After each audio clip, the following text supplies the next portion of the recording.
What's good, YouTube? It's your girl E Smith. I'm back with another video.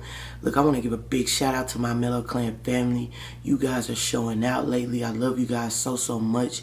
Thank you for your loyalty. Thank you for coming back time after time to rock with me.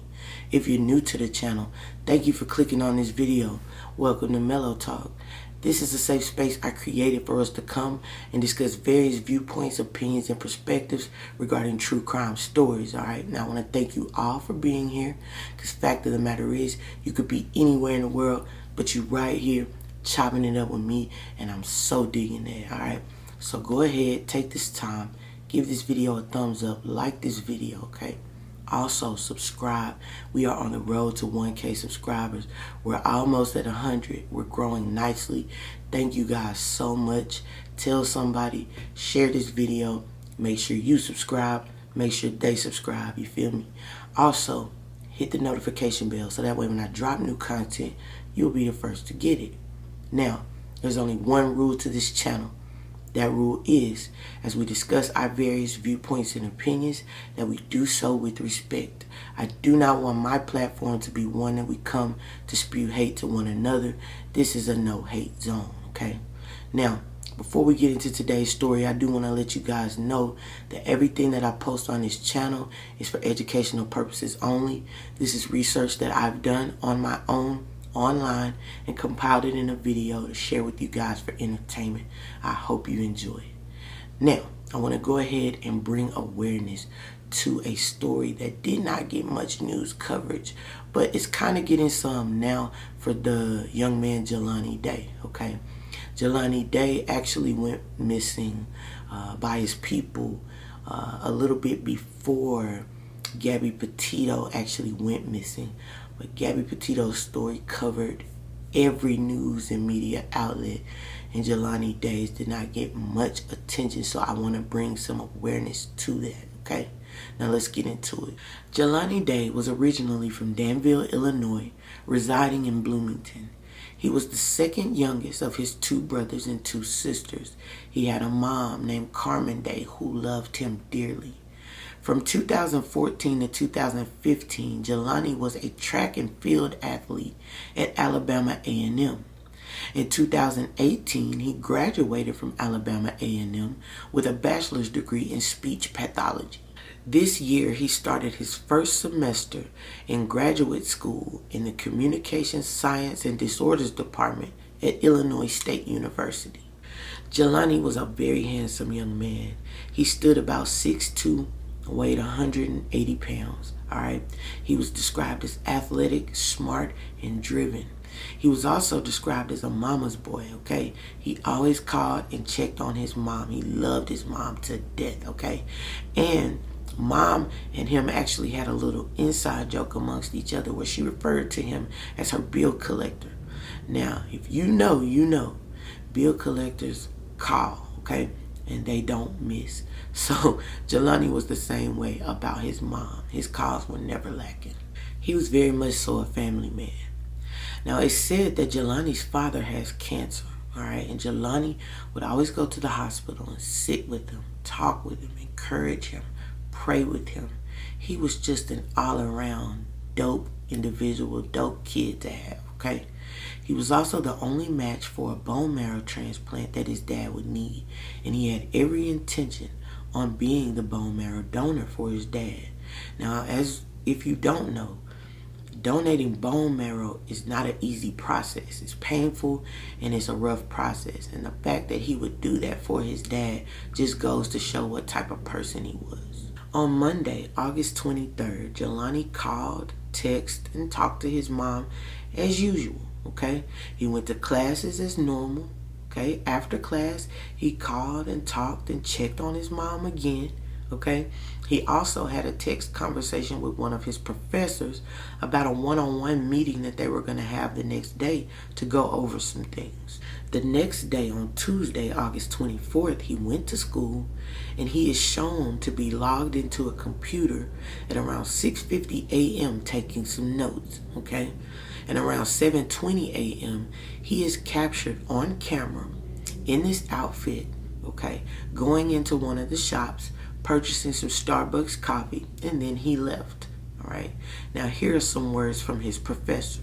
Well, he was actually supposed to come see me the next morning, and when he didn't show up, I texted to see, what was going on, and he didn't answer me, so I knew that they had class at 1, and so I waited for after class, and he didn't show up, and then he had a patient, and he didn't show up for that, and that is not at all something our grad students would do. Now, if you go to college, as you know, it takes a lot of money to go to college anyway. Now, especially to be in graduate school pursuing a degree as such, a master's degree, it takes money. You have different very important classes and appointments and clinicals and things to go to like that. All right. Now, obviously, a person wouldn't invest this type of money and just to go and BS their time in school. Okay. Now, Jelani was serious about school, and his teacher knew it. She knew what kind of student he was. So obviously, it alarmed her for him to not show up to class, as well as for his patients and things like that. So the next day, she had a class with him at 1 p.m. She waited for him to show up, and still no Jelani. His professor was actually one of the first people who actually alerted authorities and asked for a welfare check at his address, okay? Only problem is when they went to pull his address for the welfare check, it was his old address. Jelani was actually staying near the school at an off-campus apartment, but his address had not yet been updated, so they went to an old address where his brother actually lived. So when authorities showed up there, they let them know that they were looking for Jelani. Okay, the brother is like, I haven't talked to him. He realized that, it's been a little bit since he actually spoke to Jelani. So the brother calls their mom. I found out he was missing on Wednesday evening, which would have been the 25th. My son, my oldest son, had called me and said, "Mom, the police are here and they're looking for Jelani." And I was like, "Looking for Jelani for what?" He said, "The police want to know, have you talked to Jelani?" I was like, "Yeah, I just talked to Jelani." So his mom has said, I just talked to him. I believe it's Wednesday. She's thinking that, I just talked to him because on Monday they text and they talked so many times because, again, he was being her bill collector, constantly calling her and things like that. But when she went back through the text message thread of their messages, she realized that she hadn't spoken to him since Monday. So now she decides to call Jelani and text Jelani, demanding that he call her ASAP, okay? And knowing her son, if she tells him to call, he's gonna call, okay? But he did not call. The brother went to his home in Bloomington at his off-campus apartment near the school. No sign of Jelani. Now the family is starting to worry, okay? She then talks to the professor, who tells her he didn't show up to classes. See, she hadn't known all this prior. Finally, she speaks to the professor. Professor lets her know the classes he's missed. He's missed out on clinicals, etc., okay? His mom is not understanding what's going on. So after calling his friends and acquaintances, it is now determined that no one has talked to Jelani for a couple of days, okay? So now she calls the cops, okay? When she calls authorities, they're pretty dismissive because, always in the instance when adults go missing, the police aren't immediately alarmed because they feel like an adult can make their own decisions. So even though he may call you every day, he may decide this day he didn't want to call you and he wanted to go off with a girl or something and be with the girl and not tell anybody. Adults can make their own decisions, and it had only been about, 2 days or so. So they didn't really give it much attention. Mom decides to do some digging of her own. She calls his credit card company, okay, which is how it was determined that he bought coffee at Starbucks, as it was the last time I think that his card was used. She also called AT&T, and she had to battle with AT&T to get information regarding his phone records. But the information that she did get is that on Tuesday around 9:20 a.m. is when it showed his phone pinged somewhere, okay? She hadn't talked to Jelani since Monday, okay?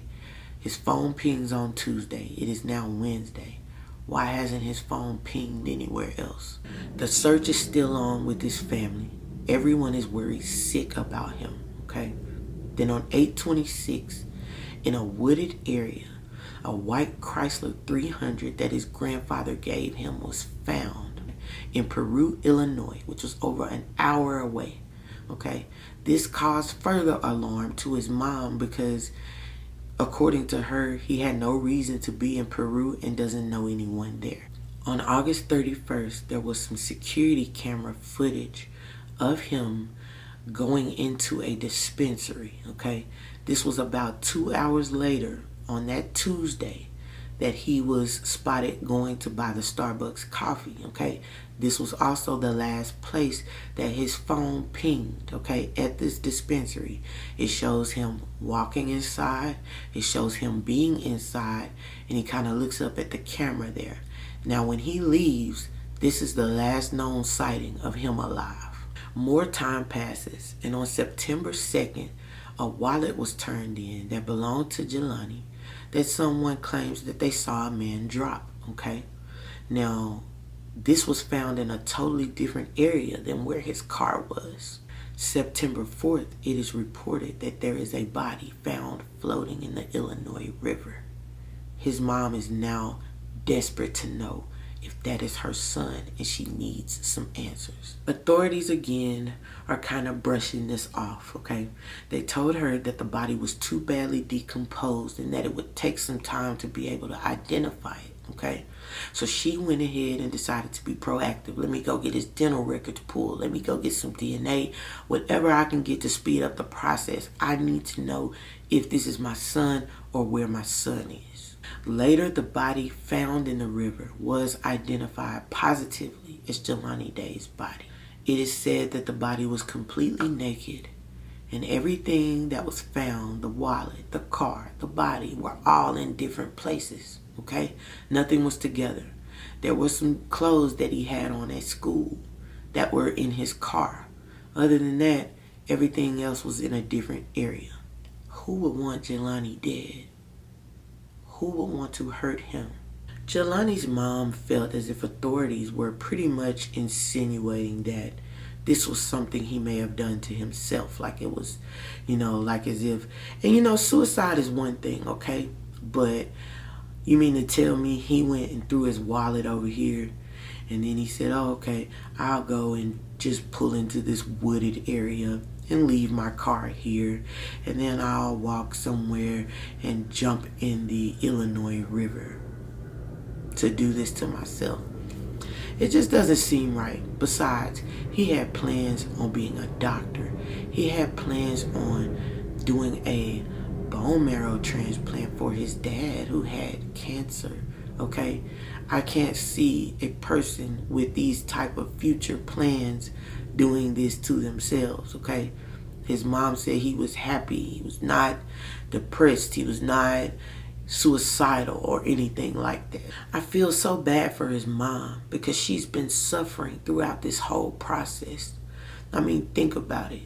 Not only is she dealing with the death of her son, but she doesn't know how the hell it happened. No closure at all. It's one thing to lose someone and know why they're not here, okay? But she has no idea how this happened to her son, okay?